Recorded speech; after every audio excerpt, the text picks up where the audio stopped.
Shopping करने का असली मजा तो सेल में आता है। अब एक हफ्ते की छुट्टी।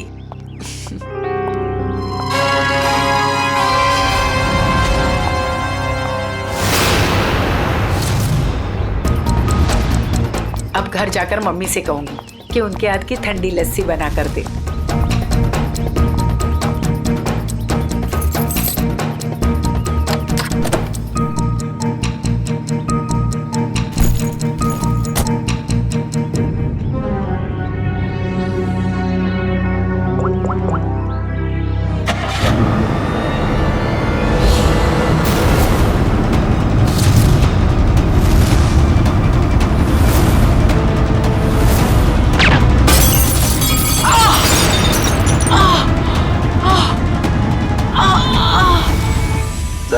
आज आपके लिए बहुत ही बड़ा दिन। आज आपको बिजनेसमैन ऑफ द ईयर का अवार्ड मिलने वाला है। आखिर सर आपने दिखाई दिया कि इंसान मेहनत से ही सफलता के शिखर पर पहुंचता है। क्या बात है सर, आप कुछ खोए खोए से दिख रहे हैं? कोई परेशानी? नहीं, ऐसी कोई बात नहीं है। अच्छा, वो तुमने कुमार की एनुअल रिपोर्ट भिजा दी? जी सर। बड़ी परेशानी में है। हाँ कहो। तुम्हारा दिमाग तो ठिकाने पे है। तुम ये डील कैसे कैंसिल कर सकते हो? छोड़ूंगा नहीं मैं तुम्हें। क्या हुआ सर? अंदर सब इंतजार कर रहे हैं आपका। ठीक है चलो।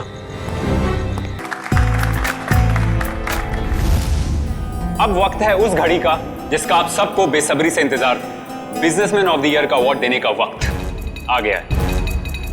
और इस अवार्ड को देने के लिए मैं बुलाना चाहूंगा इस शहर के जाने माने इंडस्ट्रियलिस्ट मिस्टर श्याम विपुल को।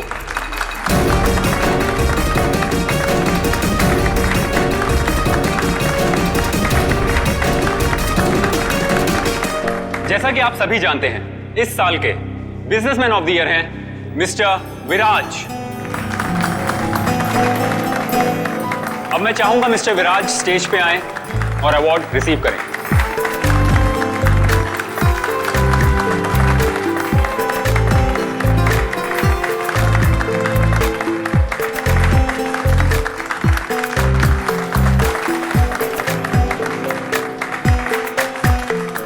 अब मैं चाहूंगा मिस्टर विराज हमारे लिए 2 शब्द कहें।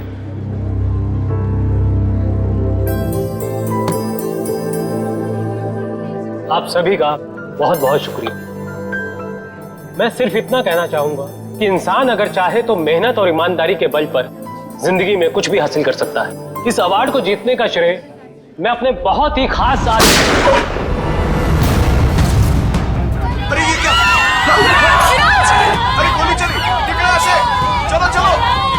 हमें ना लग जाए। निकलो ऐसे। विराज, तो विराज क्या हुआ तुम्हें?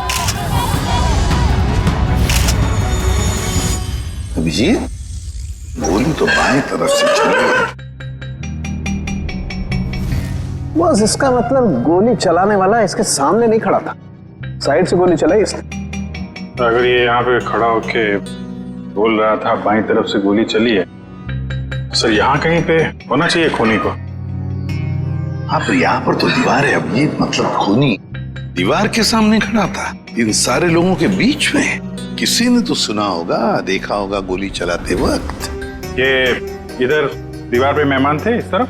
सर 2 या 3। 2 या 3? कितने? सर 3। कौन लोग थे, कुछ याद है आपको? सर गोली की आवाज सुनकर वो लोग भाग गए। जो बचे यहीं बचे हैं। मेहमानों की लिस्ट तो होगी तुम्हारे पास? Yes sir. लाओ। Okay sir.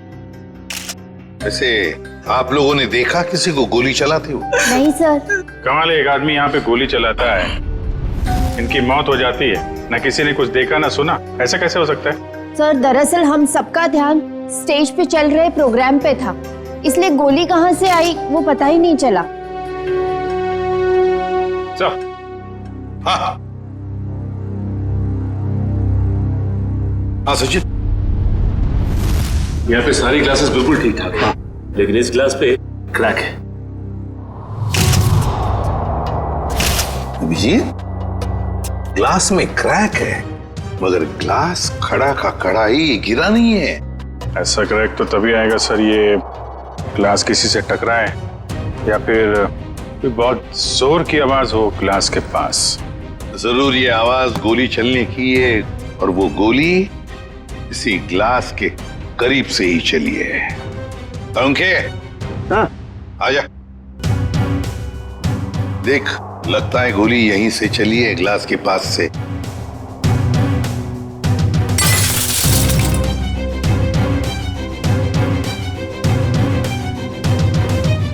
बॉस, देख करके तो ऐसा ही लगता है कि गोली यहीं से चली है। फिर भी 100% श्योर होने के लिए मैं अच्छी तरह से चेक कर लेता हूँ। चेक कर ले।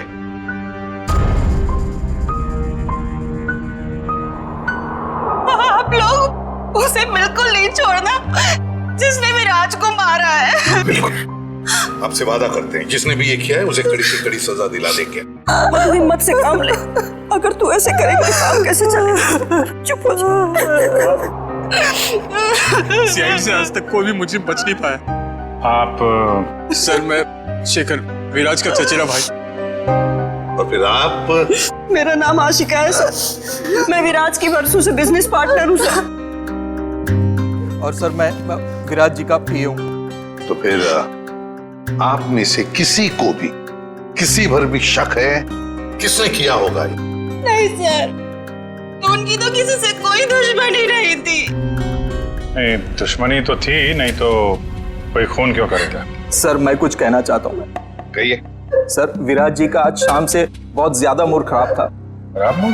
उन्हें तो बिजनेस ऑफ द ईयर का अवार्ड मिला था ना, फिर भी मूड खराब था उनका। इस बात से मैं भी हैरान हूँ। इतने बड़े खुशी के मौके पर उनका मूड बहुत ही ज्यादा चिड़चिड़ा था, और फोन कॉल आने के बाद तो उनका गुस्से का पारा बहुत ज्यादा बढ़ गया। किसका फोन कॉल था? सर ये तो नहीं पता, विराज जी किसी से फोन पर बात कर रहे थे। तुम्हारा दिमाग तो ठिकाने पे है। ये क्या बकवास कर रहे हो तुम? तुम्हें डील कैसे कैंसिल कर सकते हो? छोड़ूंगा नहीं मैं तुम्हें। ये सारी बातें हो रही थी सर। आशिका जी, आपको पता है किस डील के बारे में बोल रहे थे? मुझे इस बारे में कुछ नहीं मालूम।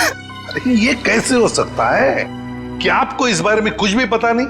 आप तो विराज की बिजनेस पार्टनर थी ना, तो आपको तो पता होना ही चाहिए। सर मैं सच कह रही हूँ, ऐसी कोई डील ही नहीं थी जो कैंसिल हुई है। ऐसा कोई डील नहीं था जो कैंसिल हुआ है, ठीक है? अब हम पता लगा लेंगे कौन सा डील था और क्या हुआ था। मयूर सर, विराज का फोन दो।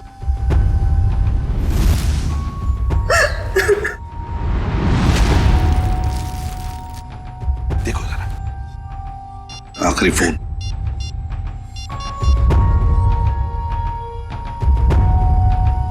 नाम तो लिखा नहीं, अनजान नंबर है।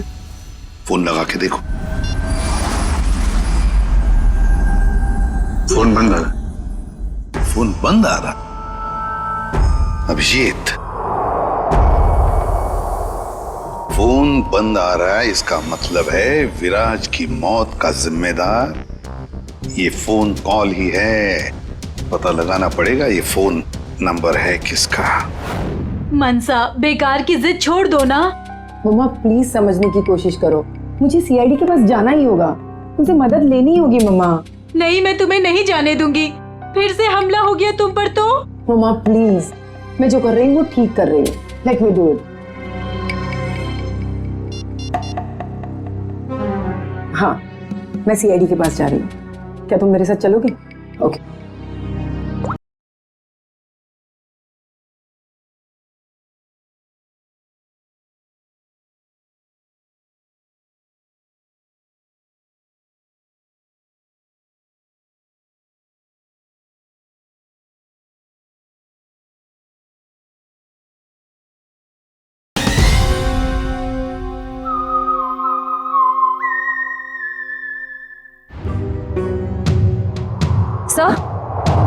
सर, मोबाइल कंपनी वालों से पता चला है कि वो नंबर किसी अर्जुन के नाम पे रजिस्टर्ड है, जो बगोदिया बस्ती में रहता है। लेकिन उसके घर वालों ने बताया कि अर्जुन तो 5 साल पहले मर चुका है। क्या? और उसका सिम कार्ड कौन इस्तेमाल कर रहा है कुछ पता नहीं। तो बड़ा चालाक है ये खून, कोई भी सुराग नहीं छोड़ रहा है। 5 साल पहले मरे हुए आदमी का सिम कार्ड इस्तेमाल करता है और फिर विराज का खून भी करता है।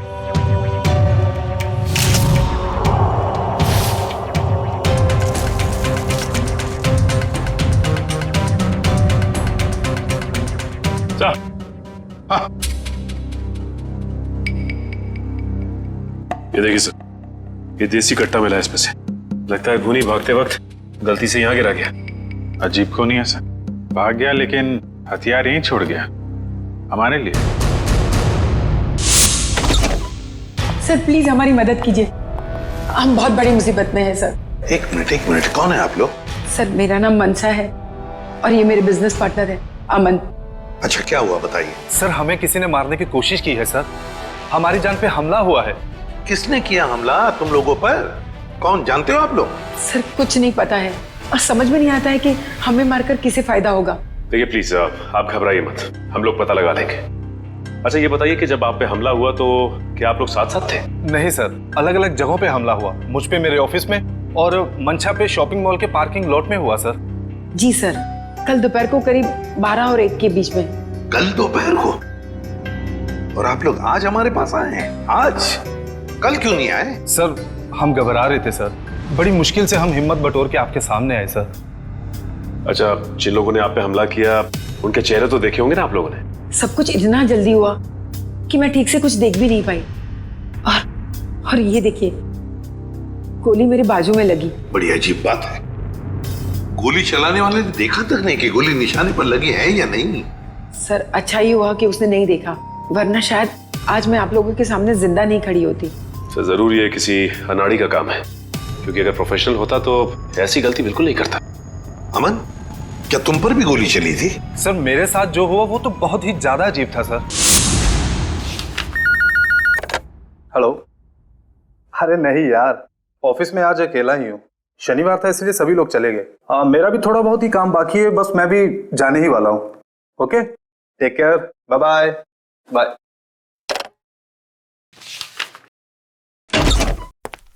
अरे ऑफिस में इस वक्त कौन हो सकता है?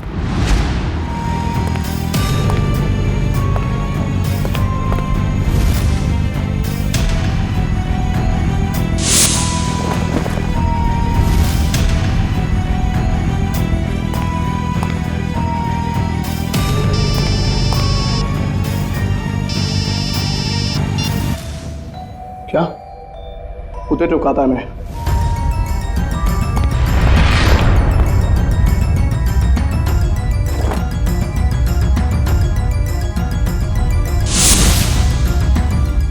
सर गोली मारने वाला बिना गोली मारे ही चला गया।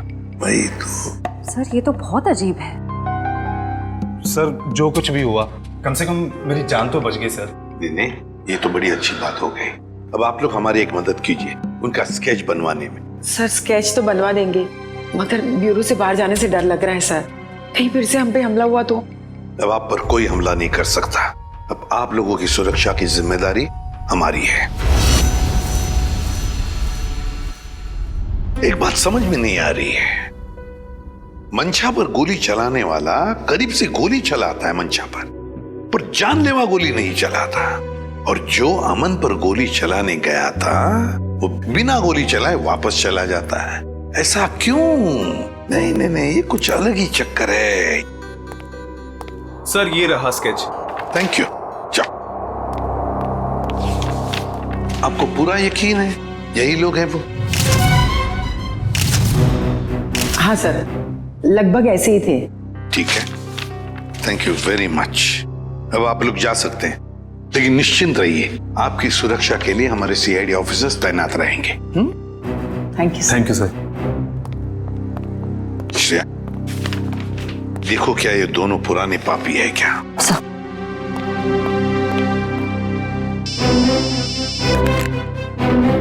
सर के बोल, गोली उसी टेबल पे से चली थी जिस टेबल पर वो वाइन ग्लास था।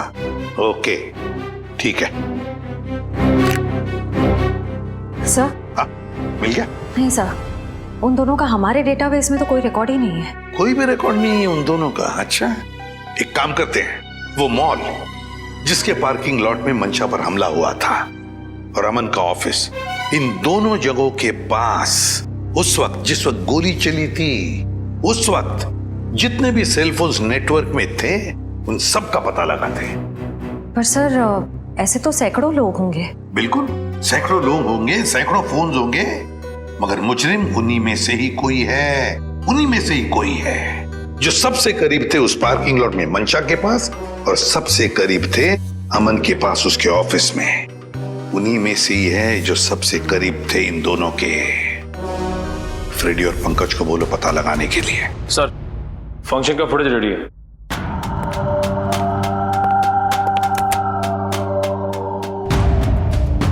निखिल, अब जूम करो उस टेबल पर जहां से गोली चली थी।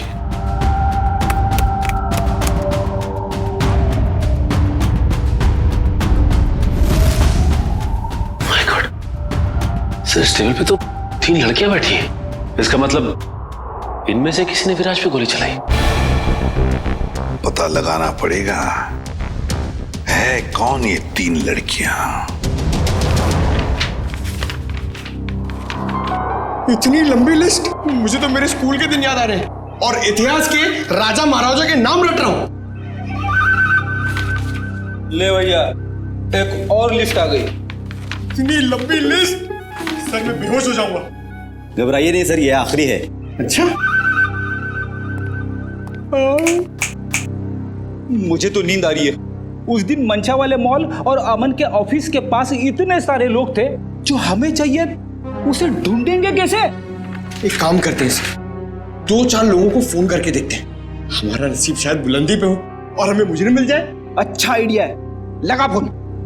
Inky pinky ponky, Freddy sir loves a donkey, ये वाला नंबर है।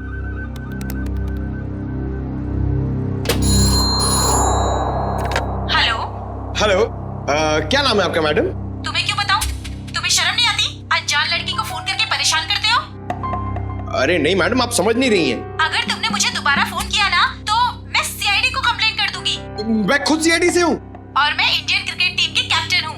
खबरदार जो फोन किया दोबारा। अरे मैडम, आप समझ क्यों नहीं रही हैं? मेरे पति ने कहा ना तुमसे मुझे फोन करके परेशान करने के लिए। जाओ जाके कह दो उसे मैं 1 पैसा दहेज नहीं देने वाली। दहेज? अबे क्या हुआ पंकज? दहेज का नाम सुन के तेरे पूरे शरीर में 440 वोल्ट का करंट क्यों दौड़ने लगा? अरे सर मत पूछिए, दहेज ही तो मेरी दुखती रग है। सर मेरा पुराना जख्म हरा हो गया। मैं कुछ समझा नहीं। सर आप तो जानते ही हैं, मेरे स्कूल के और कॉलेज के जितने भी फ्रेंड्स हैं सबकी शादी हो चुकी है। मैं ही अकेला बचा हूं कुंवारा। पता है क्यों? क्यों? इस दहेज की वजह से। पंकज, एक सीआईडी ऑफिसर होने के बावजूद भी तुझे दहेज चाहिए? छी, कितनी शर्मनाक बात है ये। रुक, मैं अभी एसीपी साहब को फोन करता हूँ। अरे एसीपी सर को क्यों फोन कर रहे हो? मेरी बात तो सुनो, मैं दहेज नहीं मांग रहा हूँ, लड़की वाले दहेज मांगते हैं। मुझसे कहते हैं जब तक मैं दहेज नहीं दूंगा लड़की से मेरी शादी नहीं कराएंगे। इसलिए तो दहेज का नाम सुनते ही मेरे पसीने छूट जाते हैं सर। तू चिंता मत कर पंकज, जो लड़की तुझे सच्चा प्यार करेगी वो सिर्फ तेरा दिल देखेगी, दहेज या पैसा नहीं, समझे? सच्ची सर? हाँ। अब चल, अब ये शादी के सपने देखना बंद कर और काम पे लग जा। काम पे लग जा? लिस्ट इतनी लंबी है। अबे रो क्यों रहा है? चल एक काम करते, देखते हैं इन सारे नंबरों में से ऐसे कौन से 2 नंबर है जो मंशा वाले मॉल और अमन के ऑफिस के सबसे करीब है। देखते सर।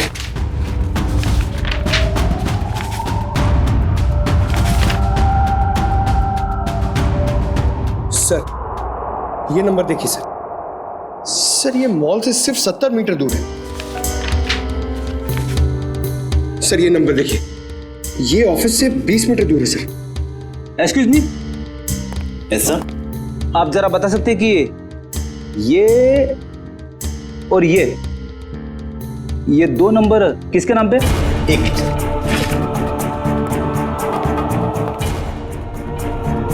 सर अगर आपकी नजर में कोई सुंदर सुशील प्यारी सी लड़की होगी ना सर, तो मुझसे मिलवा दीजिएगा सर। वो क्या है ना, मेरी मॉम चाहती है कि मेरे हाथ जल्दी से जल्दी पीले हो जाए। प्लीज जरा ध्यान रखो। सर ये दूसरा वाला नंबर ट्रेस करने में थोड़ा टाइम लगेगा, मगर ये पहला नंबर किसी शीतल कुमार का है। शीतल? मतलब पंकज, उस दिन मंशा को मारने कोई लड़का नहीं बल्कि लड़की आई थी। मंशा ने तो कहा था कि कोई लड़का था। ये केस तो और भी उलझता जा रहा है। एक काम करता हूं, दया सर को फोन करता हूं।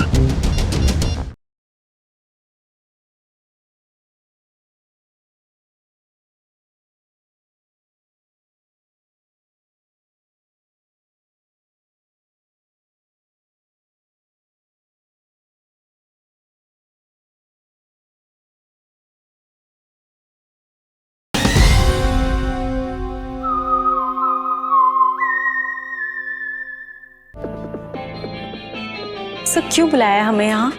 अभी पता चल जाएगा। वो तीसरी लड़की कहाँ है जो इनके साथ में थी? सर उसका नंबर या एड्रेस नहीं मिला, यहाँ तक कि उसका लिस्ट में नाम भी नहीं था।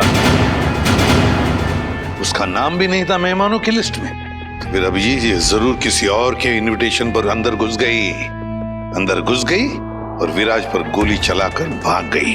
क्या उसने विराज जी को मारा? जी हाँ, और आप दोनों उसके साथ में बैठी थी, तो उसके पास गन थी, आपने देखा कैसे नहीं? सर मेरा सारा ध्यान तो फंक्शन की तरफ था। सर मेरा भी। वाह, तुम दोनों का फंक्शन की तरफ इतना ध्यान था कि तुम्हारे बगल में बैठी हुई लड़की अपना गन निकालती है, निशाना साधती है और गोली चलाकर भाग जाती है, इसका तुम्हें पता भी नहीं था। कैसे मान सकते हैं हम ये? चलिए बताइए, और क्या याद आता है उस लड़की के बारे में? सर उसने एक बड़ा सा बैग रखा था टेबल पे, और शायद इसीलिए हमें गन नहीं दिखी। कहाँ पर? सर वो जो टेबल है ना, उस पे जो फूलों का गुलदस्ता पड़ा है, उसी के पास। और वाइन का गिलास बैग के बगल में ही था? जी सर था, और वो उस बैग के साथ कुछ छेड़खानी भी कर रही थी।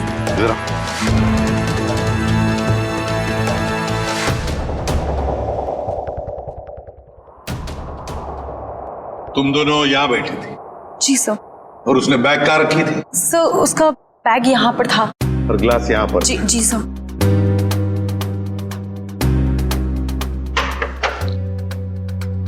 मतलब अभिजीत बैग के अंदर गन छुपा कर रखी थी। वो कह रही थी ना, छेड़छाड़ कर रही थी बैग के साथ, निशाना साधा उसने और गोली चला दी। सर उसका चेहरा तो हम देख ही चुके हैं, उसकी फोटो टेलीविजन और अखबारों में दे दें सर? हाँ, मगर उससे पहले अभिजीत सीसीटीवी फुटेज चेक करो। सर ये जो दोनों कैमरास है ये फंक्शन हॉल के अंदर के हैं और ये मेन गेट का।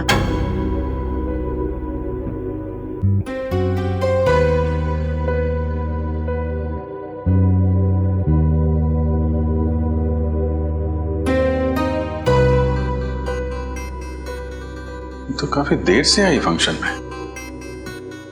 अब जरा ये मेन गेट वाला दिखाना। जी सर। सर ये तो टैक्सी में आई है। टैक्सी में? एक मिनट जरा इसको रिवाइंड करो, कैसे चलाना।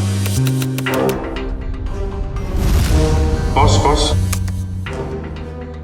अब जरा ये नंबर प्लेट है ना टैक्सी का, उस पर जूम करो।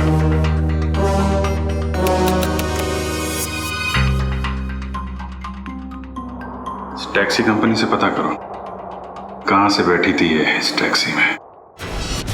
जी हाँ, मैं उसी टैक्सी की बात कर रहा हूँ, VWJA 3856। जी हाँ, 23 नवंबर की रात लगभग 8 बजे के आसपास इस टैक्सी ने एक लड़की को तिरला ऑडिटोरियम पहुंचाया। देखिए इस लड़की की सारी डिटेल चाहिए हमें। जी हाँ, खून का मामला है। क्या कहा टैक्सी कंपनी ने? सर कंपनी वाले सारी डिटेल्स ईमेल कर रहे हैं सर। ओके, टैक्सी कंपनी का ईमेल आ गया।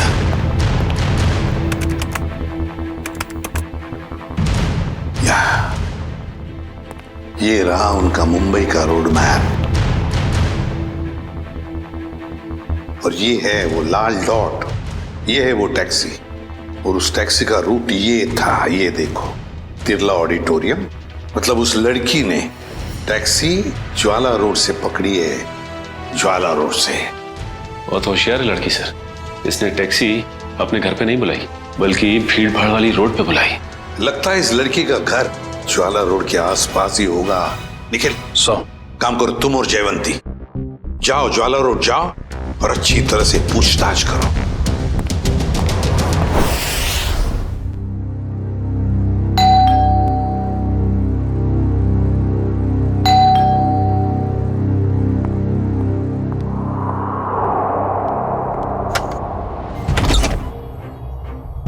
शीतल? क्या? शीतल तुम हो ना? आप लोग क्या कह रहे हैं? ये हेडफोन्स निकालोगी तब सुनाई देगा। I am so sorry. आप लोग तीनों दीपा के कजिन्स हैं, राइट? मैं आप लोग का ही वेट कर रही थी। हम लोग कोई कजिन वजन नहीं है, हम लोग CID से हैं। CID? सर सब कुछ ठीक है ना? शनिवार दोपहर 3 बजे तुम मॉल में क्या कर रही थी? कौन सा मॉल? वही मॉल जो जवाहर नगर में है। सर मॉल, मैं कोई मॉल में थी नहीं। और जवाहर नगर तो मेरे घर से काफी दूर है, मैं वहां जाती ही नहीं हूँ। देखो शीतल, ड्रामा करने की जरूरत नहीं है। अगर तुम जवाहर नगर नहीं गई थी तो तुम्हारा फोन वहां कैसे पहुंच गया? पर मेरा फोन तो गुम हो चुका है, मेरे पास है ही नहीं।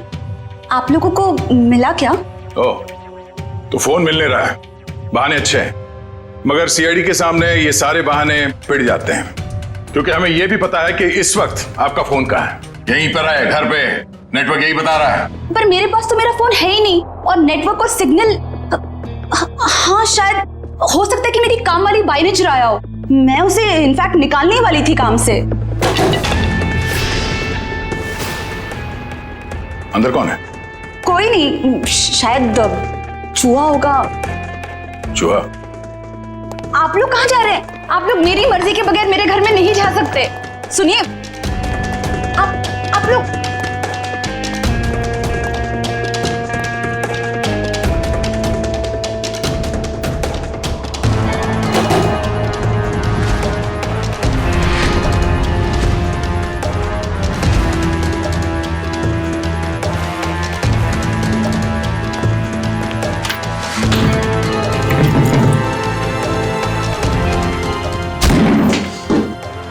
शर्म नहीं आती? ऐसे कैसे अंदर घुसे चले आते हो? अब क्या करें, आदत से मजबूर है। क्या? काफी बड़ा चूहा है, इसे खुराक की जरूरत है, हम ले जाते हैं।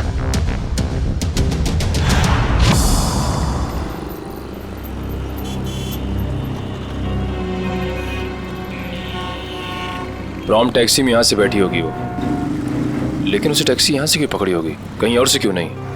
यही समझ में नहीं आ रहा है। देख भाई निखिल, तेरी समझदारी जरा मैं हिला देती हूँ। तुझे पता है, एक आदमी जब सज धज जाता है तो वो बाहर टहलने निकल पड़ता है। सजने के बाद टहलने क्यों लगता है? डिपेंड करता है, अगर जवान बच्चा हो तो कुड़ियों छुड़ियों पे लाइन मारने निकल पड़ता है, और अगर बुजुर्ग हो तो खुशी में निकल पड़ता है। लेकिन औरतों और लड़कियों का ऐसा नहीं होता, तुझे नहीं पता? नहीं। लड़कियों के बारे में कुछ तो पता होगा। वो कुछ भी नहीं पता? नहीं। शर्मा क्यों रहा है? नहीं, वो देख, लड़की औरत जब एक बार तैयार हो जाती है तो वो ज्यादा दूर तक नहीं जाती, मतलब नहीं जाती, जा ही नहीं सकती। मतलब ये कि वो जहाँ तैयार हुई है, टैक्सी भी उसने वही बुलाई होगी। मतलब घर के आसपास? बिल्कुल, देखा था ना वीडियो में, कितनी सजी धजी हुई थी। अब इतना मेकअप और लिपस्टिक उसने होटल में बैठ के नहीं किया, घर पे किया होगा। उसका घर यहीं कहीं आसपास होना चाहिए। अब एक बात मैं आपको बताता हूँ। लड़कियों के बारे में? नहीं, बंदा जा रहता है, अक्सर दवाई वगैरह वहीं आसपास से लेता है। होशियार है तू। वो तो। चल ढूंढे उसे। Excuse me. जी? हमें कुछ चाहिए। प्रिस्क्रिप्शन दिखाओ। ये क्या है? ये प्रिस्क्रिप्शन है। ध्यान से देखो जरा। बात क्या है? देखो, हम सीआईडी से हैं। ये फोटो ध्यान से देखो और बताओ, तुमने पहले इसे कहीं देखा है? तो मेरी। ये तो मेरी। नहीं, मेरी कुछ नहीं लगती। ये तो वही है ना? अरे देखना, ये वही है ना? अरे हाँ, ये तो वही है 11 नंबर बंगले वाली। 11 नंबर वाली? हाँ, 11 नंबर पे रहती है, घर से फोन करती है। बहुत बार घर पे दवाई भेजी हमने इसके। क्यों, बीमार है क्या? नहीं, हट्टी कट्टी है। 11 नंबर वाली।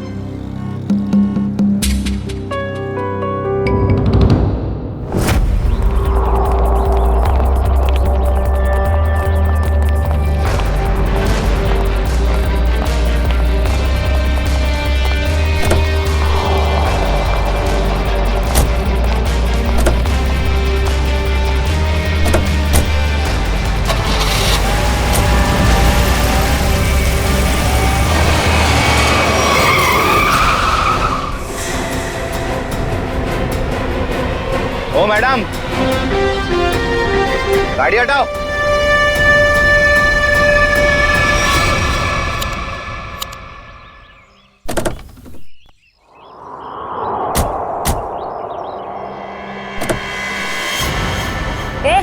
क्या बदतमीजी है? चल गाड़ी हटा। अगर यहाँ बदतमीजी नहीं पसंद तो सीआईडी ब्यूरो चलो, वहां कर लेंगे थोड़ी बदतमीजी। सीआईडी?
सर प्लीज मुझे जाने दीजिए, मेरी कोई गलती नहीं है। चुप!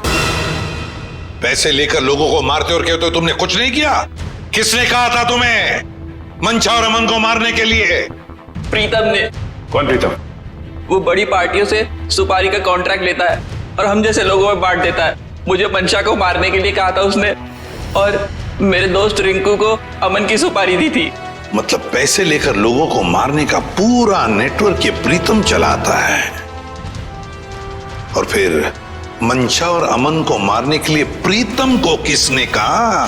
प्रीतम को किसने कॉन्ट्रैक्ट दिया था? सब विराज ने। विराज? सर इसका मतलब विराज, मंशा और ये अमन का केस आपस में जुड़ा हुआ है। हाँ, पर मजे की बात यह है सचिन कि विराज ने प्रीतम को कॉन्ट्रैक्ट दिया मंशा और अमन को मारने का, और फिर विराज का ही खून हो गया।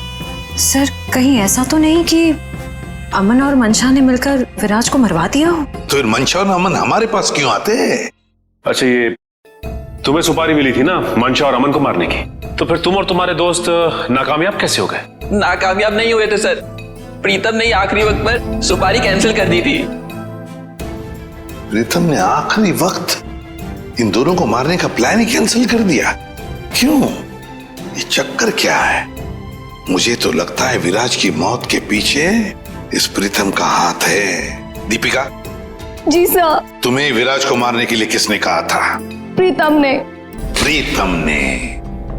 सर मगर प्रीतम को किसने कहा होगा विराज को मारने के लिए? वो भी पता चल जाएगा निखिल। सर मुझे कितनी देर यहाँ रुकना पड़ेगा? क्या मैं घर जा सकती हूँ? क्यों? ऐसा कौन सा अच्छा काम किया है जो तुम्हें हम जाने दें? एक खूनी को बचाने की कोशिश की है तुमने, समझे? सर मैं इलेश से प्यार करती हूँ, इसलिए भाग गई थी। तो कौन सा बड़ा काम किया इलेश से प्यार करके? इसे बचाने की कोशिश की तुमने, उसे तो सजा होगी, मगर तुम्हें भी होगी सजा। चले जाओ इसे। चलो। इलेश, तुम्हारे पास प्रीतम का नंबर और एड्रेस तो होगा ना? सर मेरी बात प्रीतम से कभी डायरेक्ट हुई नहीं, हमेशा उसकी सेक्रेटरी जिया से ही बात होती थी। दीपिका, तुम्हारे पास नंबर है प्रीतम का? नहीं, मेरी बात हमेशा उसकी सेक्रेटरी जिया से होती थी। तो फिर सेक्रेटरी जिया का नंबर दो हमें। सर कोई एक नंबर हो तो बताएं, हमेशा नए नए नंबर से फोन करती थी वो। और हाँ, किसे मारना है उसकी सारी जानकारी एक लिफाफे में डालकर घर के बाहर रखती थी। नए नए नंबरों से फोन करती थी।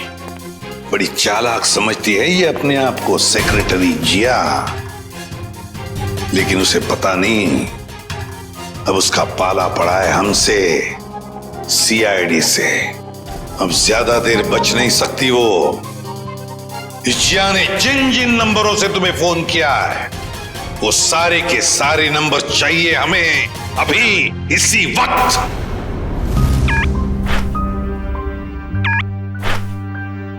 सर ये देखिए, शहर के नक्शे में जो लाल रंग के निशान दिखाई दे रहे हैं, जिया ने आज ये नंबर वहां इस्तेमाल किए हैं। ये है वो पहला नंबर जिया ने इस्तेमाल किया हुआ। राजा पार्क से लेकर खातीपुरा गया है और 30 मिनट तक बात कर रही थी, 30 मिनट तक। और फिर खातीपुरा से वो श्याम नगर आई, उस दौरान उसने 40 मिनट तक बात की। हाँ सर, और तीसरा नंबर उसने इस्तेमाल किया है श्याम नगर से क्वींस रोड के बीच, तकरीबन अब 1 घंटे बाद किए सर। और उसके बाद अब ये क्वींस रोड से विद्यानगर की तरफ गई। और सर विद्यानगर में जिया के नंबर के साथ एक और नंबर है। लगता है ये नंबर प्रीतम का है श्रेया, ये प्रीतम ही है। इस प्रीतम ने बुलाया होगा जिया को विद्यानगर मिलने के लिए। लेकिन सर विद्यानगर के बाद तो जिया का मोबाइल बंद हो गया है सर। तो ठीक है, होने दो, लेकिन वो दूसरा नंबर भी तो है जिससे जिया मिली थी, उसको ट्रैक करो Nikhil.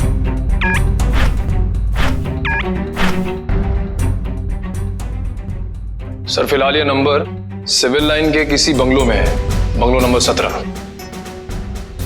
Civil lines bungalow number 17।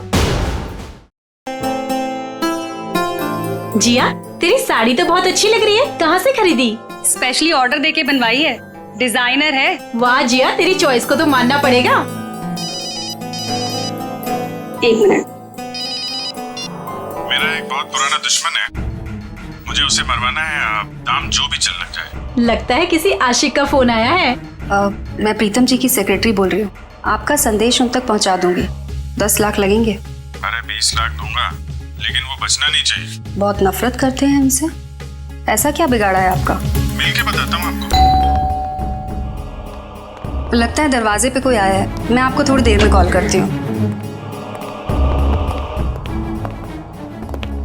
आप? नहीं, वो मैं ही हूँ, आपसे मुलाकात भी हो गई। आप कौन है? वैसे तो मेरा नाम अभिजीत है, लोग मुझे सीनियर इंस्पेक्टर अभिजीत के नाम से जानते हैं। सीआईडी में काम करता हूँ। आप किस नाम से बुलाना पसंद करेंगी? सीआईडी का यहाँ क्या काम? अरे फोन पे बताया ना आपको। अच्छा वो, मुझे लगा कोई मजाक कर रहा है तो मैं भी मजाक करने लग गई। सुपारी का लेन देन तुम्हें मजाक लगता है? जिया, ये सब क्या चल रहा है? सॉरी गर्ल्स, पार्टी खत्म हो गई है, आप लोग जा सकती हैं। Thank you very much. चलिए चलिए। चलो चलो। आप सोच भी नहीं सकती आप कितनी बड़ी मुसीबत में फंस गई हैं।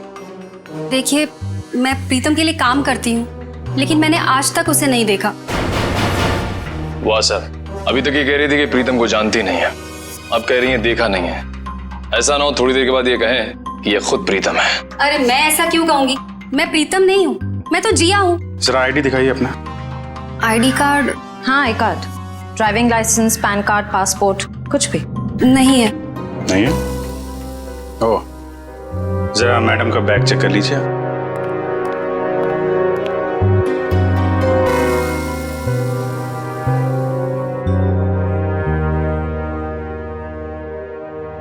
सर इस खूबसूरत चेहरे का नाम है प्रीतम योगिता। अच्छा, तो आप प्रीतम हैं? भाग के कहाँ जा रही हो? पहले अपने चेहरे का मेकअप तो करवा लो।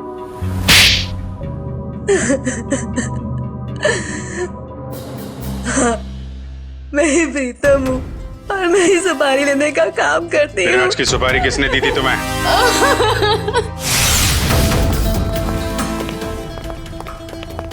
माफ कीजिएगा, ऐसे ही चले आए। क्या करते, काम बहुत जरूरी था। आपने दीपिका को गिरफ्तार कर लिया? जी, सीआईडी से वो बच नहीं पाई। लेकिन उसने ऐसा क्यों किया? विराज ने उसका क्या बिगाड़ा था? नहीं, विराज ने दीपिका का कुछ नहीं बिगाड़ा था। तो उसने मेरे भाई को क्यों मारा? क्योंकि किसी ने सुपारी दी थी दीपिका को विराज को मारने की। विराज की सुपारी? लेकिन विराज की सुपारी किसने दी? एक ऐसे इंसान ने दी जो इस वक्त यहाँ मौजूद है हमारे बीच में, और जो विराज की मौत पे मगरमच्छ के आंसू बहा रहा था। कौन? हाँ? शेखर, तो भागने दौड़ने का बहुत शौक है आपको? हमारी जेल के बाहर एक बहुत बड़ा मैदान है, वहां आपका ये शौक पूरा हो जाएगा।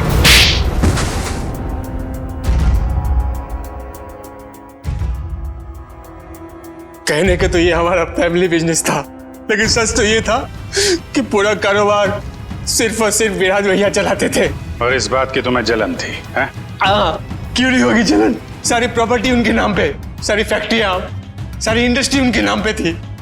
भिखारी जैसा महसूस करता था, इसलिए मैंने विराज भैया के प्रतिद्वंदियों अमन और मनसा के साथ हाथ मिला लिया। और तुम तीनों का एक ही मकसद था, विराज की बर्बादी। हाँ, जब विराज भैया को एहसास हुआ कि अमन और मनसा दिन दुगनी रात चौगनी तरक्की कर रहे थे, तो उन्हें बर्दाश्त नहीं हुआ। उन्होंने दोनों की सुपारी दे दी। और इसके पहले कि वो दोनों मारे जाते तुमने वो सुपारी कैंसिल करवा के विराज की सुपारी दे दी। हाँ तो क्या गलत किया मैंने? विराज भैया कौन से दूध के धुले हुए थे? हाँ वो दूध के धुले नहीं थे, लेकिन तुम्हें उन्होंने एक छोटे भाई से ज्यादा अपने बेटे की तरह समझा था। तुमने जो किया है ना शेखर, उसका तो प्रायश्चित तक नहीं हो सकता। प्रायश्चित के लिए बहुत टाइम मिलेगा। जेल की सलाखों के पीछे फांसी का ऑर्डर आने तक।